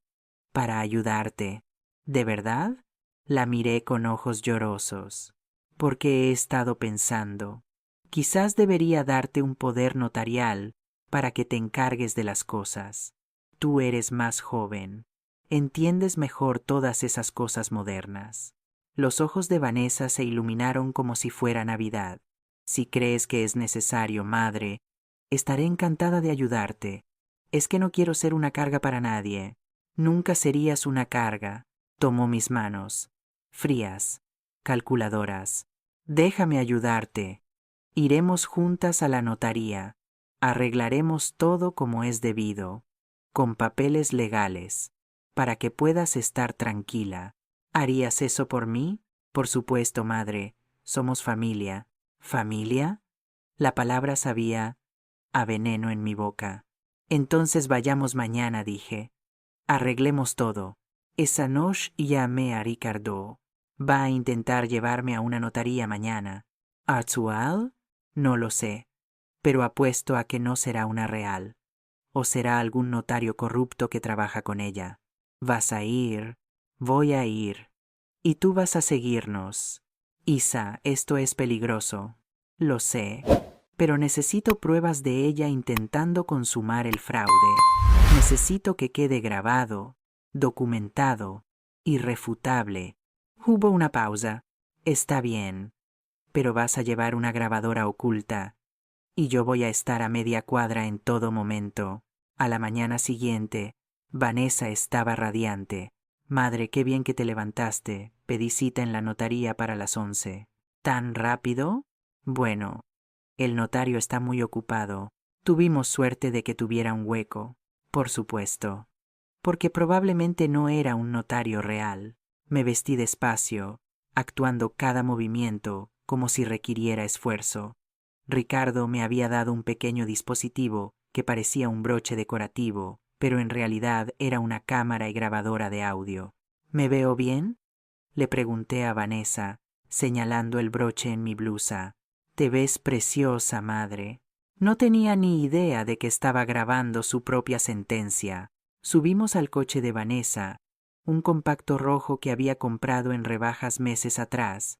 Conducía con esa sonrisa de gato que acaba de atrapar un ratón. Ya verás, madre. Después de hoy todo será más fácil. No tendrás que preocuparte de nada nunca más. Gracias, cariño. Usé esa palabra intencionalmente. No sé qué haría sin ti. La notaría estaba en un barrio que no reconocí. Un edificio viejo con pintura descascarada. Nada como las notarías profesionales que conocía. Subimos al segundo piso. La placa en la puerta decía: Notario colegiado Adán Beltrán, Notaría 243. Entramos a una oficina pequeña, mal iluminada, con ese olor a humedad de lugares que no reciben mantenimiento. Un hombre de unos 50 años, corpulento, con traje barato, nos recibió con una sonrisa aceitosa. Señora Martínez, qué placer. Por favor, pase, pase. Me dirigió a una silla frente a su escritorio. Vanessa se sentó a mi lado, tomándome del brazo como si fuera una niña que necesita guía. Bien comenzó el supuesto notario. Tengo entendido que desea otorgar un poder general a la señorita Sánchez. Así es, dije con voz débil. Estoy muy cansada ya. Necesito ayuda. Perfecto. Tengo el documento ya preparado aquí. Sacó unos papeles. Solo necesito que lo lea y firme. Me pasó el documento. Empecé a leerlo despacio. Entrecerré los ojos como si me costara. Era exactamente lo que esperaba. Un poder amplísimo que le daba a Vanessa control total sobre todos mis bienes. Vender, hipotecar, disponer, todo. ¿Ya está listo?, pregunté con voz confundida. Pero si acabamos de llegar. La señorita Sánchez me envió toda la información por adelantado, explicó el falso notario, para agilizar el proceso. Ya sabe, a su edad es mejor no cansarla con tantos viajes. A su edad, qué considerado. Muy pensado, murmuré. Vanessa me apretó el brazo. Firma aquí, madre. Hay aquí. Hay aquí. Tomé el bolígrafo. Lo acerqué al papel. Y entonces me detuve. ¿Sabes qué?, dije, dejando el bolígrafo sobre el escritorio. Creo que voy a pensarlo un poco más. La atmósfera en la oficina cambió inmediatamente. ¿Perdone?, dijo Vanessa con voz tensa. Es que es una decisión muy grande. Quizás debería consultar con Roberto primero. Pero ya hablaste con Roberto, madre. ¿Ya lo olvidaste? Su voz empezaba a sonar irritada. El falso notario intervino. Señora Martínez, le recomiendo que firme hoy. Estos trámites son complicados de reprogramar. Pero es que no estoy segura. Me llevé las manos a la cabeza. Mi cabeza está confundida hoy. Quizás otro día. No. Vanessa casi gritó. Inmediatamente se compuso. Quiero decir, madre, ya estamos aquí. El notario nos hizo un favor al recibirnos. Solo toma el bolígrafo y firma. Es por tu propio bien. ¿Por mi propio bien? La miré directamente a los ojos, y por primera vez en semanas dejé que viera algo real en mi mirada. Algo duro. Algo peligroso. ¿O por el tuyo? Se puso pálida. El falso notario intentó intervenir otra vez, pero yo ya me estaba levantando. ¿Sabes qué? Creo que me voy. No me siento bien. Madre, espera. Dije que me voy. Mi voz salió más firme de lo que había sonado en semanas. Caminé hacia la puerta. Vanessa me siguió, intentando detenerme, pero yo ya estaba en el pasillo. Bajé las escaleras tan rápido como pude. Escuché a Vanessa detrás, llamándome, pero no me detuve. Salí a la calle, y ahí estaba Ricardo esperándome en su coche a media cuadra, exactamente como habíamos planeado. Entré rápidamente. Vamos, vamos. Obedeció sin hacer preguntas. Miré por el espejo lateral. Vanessa había salido a la calle buscándome, móvil en mano, con esa mirada de pánico mal disimulado. ¿Grabaste todo? Preguntó Ricardo. Toqué el broche en mi blusa. Ya la palabra. Entonces ya casi es momento. Sí, dije, sintiendo mi corazón latir fuerte pero firme. Ya casi es momento de que Vanessa conozca a la verdadera Isabel Martínez. Pasaron 3 días. 3 días en los que Vanessa intentó acercarse a mí como si nada hubiera pasado. 3 días de sonrisas forzadas y preguntas disfrazadas de preocupación. Madre, ¿te encuentras bien? Parecías muy alterada ese día en la notaría. Estoy perfectamente bien, respondía con voz neutral. No le daba explicaciones, no le daba paz, solo le daba silencio. Y el silencio, descubrí, era el arma más poderosa de todas. La vi retorcerse. Vi cómo su mente trabajaba, intentando entender qué había salido mal, si yo sospechaba algo, si debía cambiar su estrategia, pero no sabía que ya era demasiado tarde. El miércoles por la tarde, mientras Vanessa estaba en el salón hablando bajito por teléfono, yo estaba en mi habitación coordinando el movimiento final. Ricardo, dije por teléfono, ya es momento. Organiza la cena para el viernes. ¿Estás completamente segura? No hay vuelta atrás después de esto. Nunca he estado más segura de nada en mi vida. Está bien. Contactaré a todos los involucrados. ¿Javier Torres confirmó? Confirmó. Viene desde Sevilla. ¿Y el ingeniero Herrera? También confirmó, aunque sigue confundido sobre por qué lo invitas. Lo entenderá el viernes. ¿Y Roberto, ya le dijiste? Esa pregunta dolió. No. Se va a enterar junto con todos los demás. Necesito que vea todo al mismo tiempo. Es la única forma. Hubo una pausa. Va a doler, Isa. Lo sé. Pero el dolor de una verdad es mejor que el consuelo de una mentira. El jueves por la noche, durante la cena, solté el cebo final. Vanessa, Roberto, dije mientras comíamos en silencio, quiero organizar una cena familiar el viernes. Ambos me miraron sorprendidos. ¿Una cena?, preguntó Roberto. Sí. He estado pensando mucho estos días, y creo que es momento de resolver algunas cosas, de hablar del futuro con claridad. Miré a ambos. Quiero invitar a algunas personas importantes para que podamos tomar decisiones juntos, como familia. Vanessa inmediatamente recuperó su sonrisa.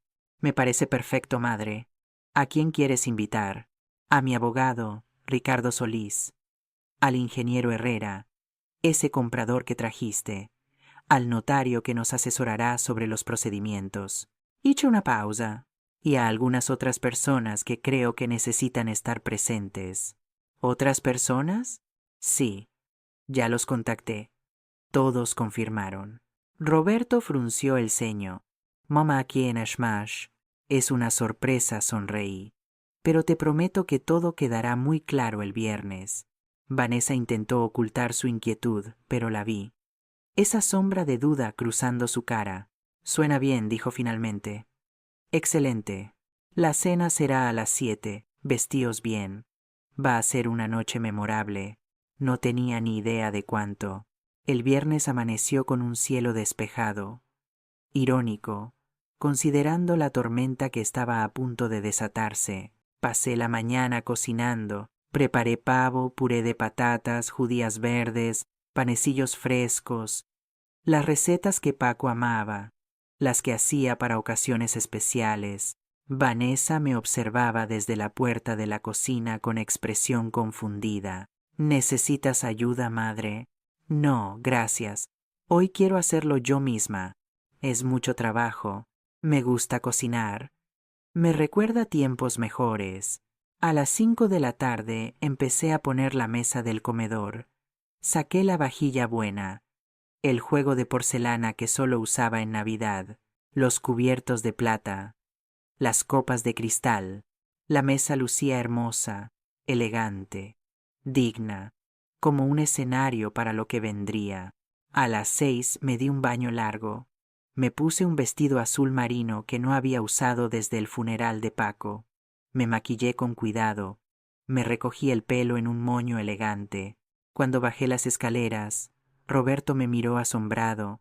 Mamá, estás preciosa. Gracias, hijo. Le besé la mejilla. Hoy es un día importante. Vanessa bajó minutos después. Vestido rojo ajustado, tacones altos, demasiado maquillaje. Parecía lo que era, una mujer desesperada intentando impresionar. A las 7 en punto sonó el timbre. Yo abro, dije. Era Ricardo. Traje impecable, maletín en mano, expresión seria. Isa. Me besó la mejilla. Lista, lista. Entramos al comedor. Roberto y Vanessa ya estaban sentados. Roberto, Vanessa. Ya conocéis al abogado Solís. Ambos lo saludaron con educación tensa. Sonó el timbre otra vez. Era el ingeniero Herrera. Parecía confundido pero educado. Señora Martínez, gracias por la invitación, aunque no estoy seguro de entender. Todo se aclarará, ingeniero. Por favor, pase. Lo senté en la mesa. Vanessa lo miraba con expresión cautelosa. Sonó el timbre de nuevo. Esta vez era el notario Carlos Mendoza, el real, el legítimo. Notario, gracias por venir. Señora Martínez, cuando me explicó la situación, no pude negarme. Vanessa había palidecido considerablemente. Mamá, dijo Roberto, ¿qué está pasando? Paciencia, hijo. Y entonces llegó el invitado que nadie esperaba. Toqué el timbre yo misma esta vez. Y cuando abrí la puerta, ahí estaba, Javier Torres, el marido legal de Vanessa, un hombre de poco más de 40 años, moreno, con el rostro curtido por el sol y el trabajo duro. Llevaba vaqueros limpios y una camisa de vestir. Se había arreglado para la ocasión. Señora Martínez, dijo con voz respetuosa, Javier, gracias por venir desde tan lejos. Es lo mínimo que puedo hacer. Lo conduje al comedor, y cuando Vanessa lo vio, todo el color desapareció de su rostro. Javier susurró. Roberto miró entre ellos, confundido. ¿Quién es este hombre, mamá? Roberto, dije con firmeza, me gustaría presentarte a Javier Torres, el marido de Vanessa. El silencio que siguió fue absoluto. ¿Qué? La voz de Roberto salió como un chillido. Vanessa se levantó abruptamente. Esto es un malentendido. Puedo explicarlo. Sientat. Mi voz cortó el aire como un látigo. Algo en mi tono la hizo obedecer. Me quedé de pie en la cabecera de la mesa. Todos me miraban. Pero yo solo tenía ojos para Vanessa. Esta cena es sobre la verdad, comencé. Una verdad que ha estado enterrada bajo mentiras durante 2 años. Hice una señal a Ricardo. Sacó su portátil del maletín y lo colocó en la mesa. Lo conectó a un pequeño proyector portátil que apuntaba hacia la pared blanca del comedor. Vamos a ver una película, dije. La película de cómo Vanessa Sánchez ha estado destruyendo a nuestra familia. Pulse play. La primera imagen que apareció fue un certificado de matrimonio. El de Vanessa y Javier. Fecha. 14 de marzo de 2017. Vanessa está legalmente casada, dije. Nunca se divorció. Tu relación con ella, Roberto, es legalmente inválida. Tú eres el amante, no el marido. Roberto miraba la pantalla como si le hubieran dado un puñetazo. La siguiente imagen. Extractos bancarios. Las deudas de Vanessa. 67.000 euros. Esta es la razón por la que está aquí. No por amor. Por dinero. Luego las conversaciones telefónicas grabadas. La voz de Vanessa diciendo, la vieja está cediendo. Mismo plan que en Barcelona. Después, los videos. Vanessa entrando en mi habitación, revisando mis cajones, fotografiando mis documentos, robando de mi caja fuerte. Me robó 5.600 euros de mis ahorros. Y finalmente, los documentos falsificados. El poder notarial con mi firma imitada. La carta falsa al notario. Intentó robar mi casa usando documentos falsificados. Falsificación de firma, fraude, usurpación. Cada imagen era un golpe, cada documento una puñalada. Roberto había dejado de respirar. Literalmente. Estaba congelado, ojos fijos en la pared, viendo cómo su realidad se derrumbaba pieza por pieza. Vanessa intentó levantarse, pero el notario Carlos Mendoza habló. Señorita Sánchez, le recomiendo que permanezca sentada. Ya he presentado una denuncia formal ante la Fiscalía. Hay una orden de detención en proceso. Se desplomó en su silla. No fue todo lo que pudo decir. Me volví hacia Javier. Señor Torres, ¿podría contarnos qué le dijo Vanessa cuando la contactó hace 2 meses? Javier asintió, mirando a Vanessa con una mezcla de lástima y desprecio. Me dijo que había encontrado a un tonto con casa propia y una vieja que estaba en las últimas, que pronto tendría suficiente dinero para desaparecer otra vez. Me pidió 4.000 euros prestados para acelerar el plan. Roberto emitió un sonido, algo entre un sollozo y un grito ahogado. Roberto. Vanessa extendió su mano hacia él, pero él se apartó como si su toque quemara. No me toques. Su voz temblaba. No, no te atrevas a tocarme. Me volví hacia el ingeniero Herrera, que observaba todo con ojos muy abiertos. Ingeniero, usted fue contactado por esta mujer para comprar una propiedad sobre la que no tiene ningún derecho. Los 25.000 euros que dio de señal fueron robados. Ricardo le ayudará a recuperarlos y a presentar su propia denuncia. El ingeniero asintió mecánicamente, aún en shock. Finalmente me volví hacia Vanessa. Estaba llorando, lágrimas corriendo por su maquillaje perfecto, creando surcos negros en sus mejillas. Por favor, suplicó. Yo puedo explicarlo todo. No hay nada que explicar. Mi voz era hielo. Eres una estafadora profesional, una delincuente que ha destruido familias enteras. Y pensaste que yo sería tu próxima víctima. Madre, por favor, no me llames madre. Cada palabra salió envenenada. No eres familia. Nunca lo fuiste. Eres una depredadora que vio debilidad y atacó. Pero cometiste un error. ¿Tsual? Me incliné hacia ella, mirándola directamente a los ojos. Asumiste que porque tengo 68 años estaba acabada, que era débil, indefensa, que podías manipularme y destruirme sin consecuencias. Sonreí, pero no había calidez en esa sonrisa. Te equivocaste, porque yo construí esta casa con mis propias manos. Sobreviví a cosas que te habrían roto en 1000 pedazos. Y no iba a dejar que una delincuente de poca monta me quitara todo por lo que he luchado. Me enderecé. Ricardo, llama a las autoridades. No. Vanessa se levantó abruptamente. Roberto, di algo, defiéndeme. Todos los ojos se volvieron hacia mi hijo. Roberto estaba sentado, manos sobre la mesa, mirándolas como si no fueran suyas. Sus ojos estaban rojos, su cara destrozada. Cuando habló, su voz sonaba rota. Completamente rota. ¿Algo de lo que dijiste fue verdad? Vanessa abrió la boca. La cerró. La volvió a abrir. Yo sí te amé. Mentirosa. La palabra salió como un latigazo. Todo fue mentira desde el principio. Se levantó despacio. Caminó hacia ella. Y por un momento pensé que iba a abrazarla, a perdonarla, a ser el hombre débil que ella había creído que era. Pero en cambio, se detuvo frente a ella y dijo lo único que importaba.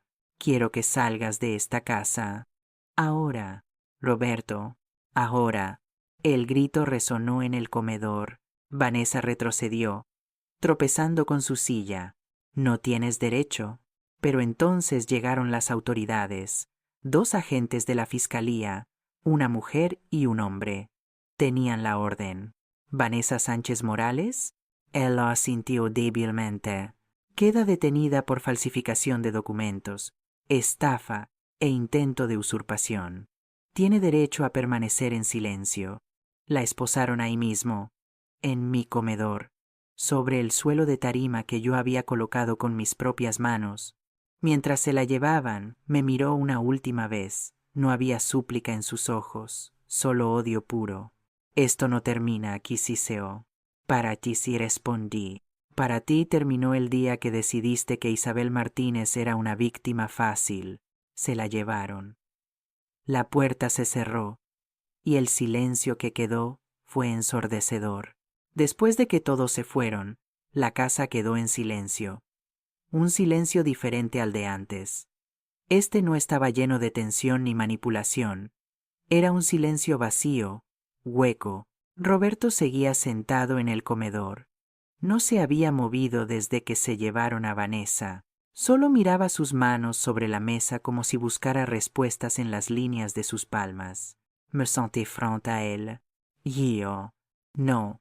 Su voz salió ahogado. No digas nada todavía. Déjame procesar esto. Asentí. Esperé.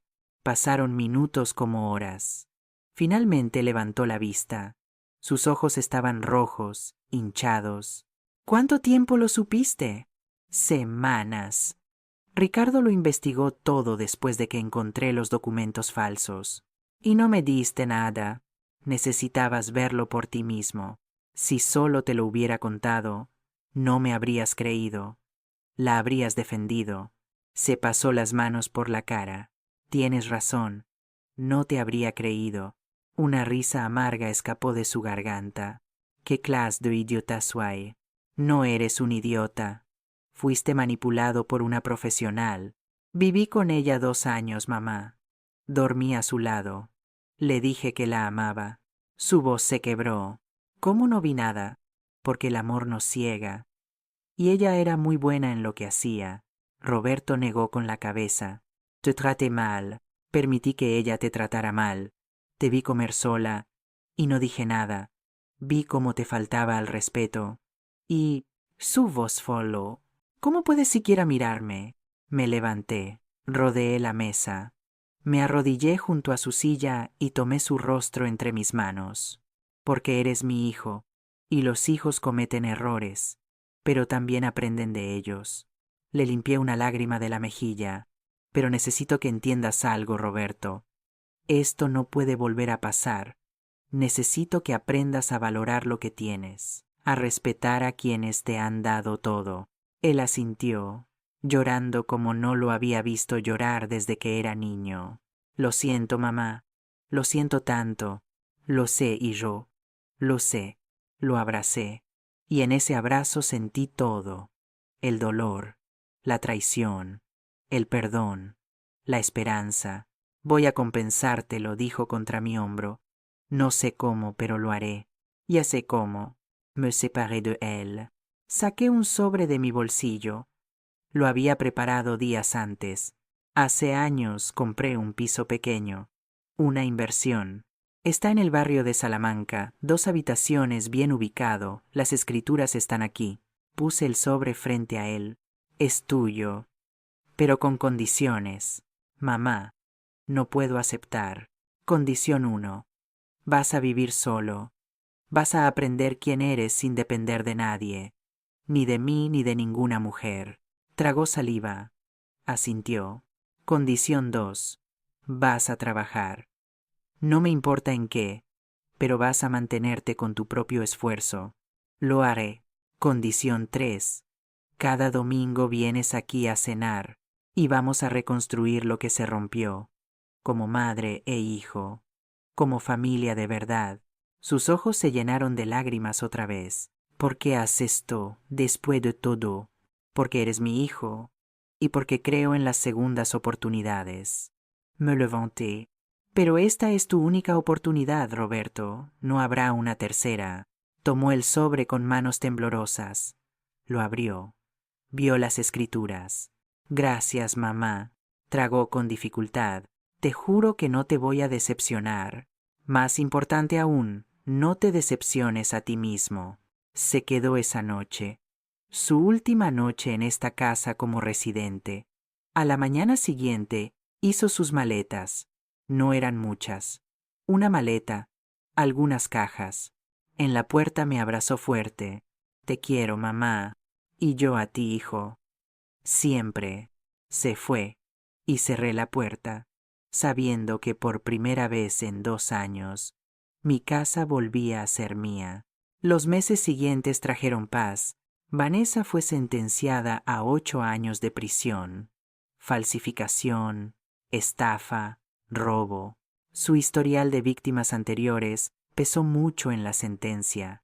El ingeniero Herrera recuperó su dinero. Incluso me agradeció por desenmascarla. Javier Torres finalmente tramitó el divorcio. Y yo renové mi casa, no la estructura, sino su alma. Pinté paredes, cambié muebles. Eliminé cada rastro de Vanessa. Convertí el estudio en un pequeño taller de arquitectura. Empecé a dar clases gratuitas a mujeres mayores que querían aprender diseño. Roberto cumplió su palabra. Cada domingo venía con flores o una caja de pasteles. Comíamos juntos. Hablábamos de verdad. Despacio, muy despacio. Reconstruimos lo que se había roto.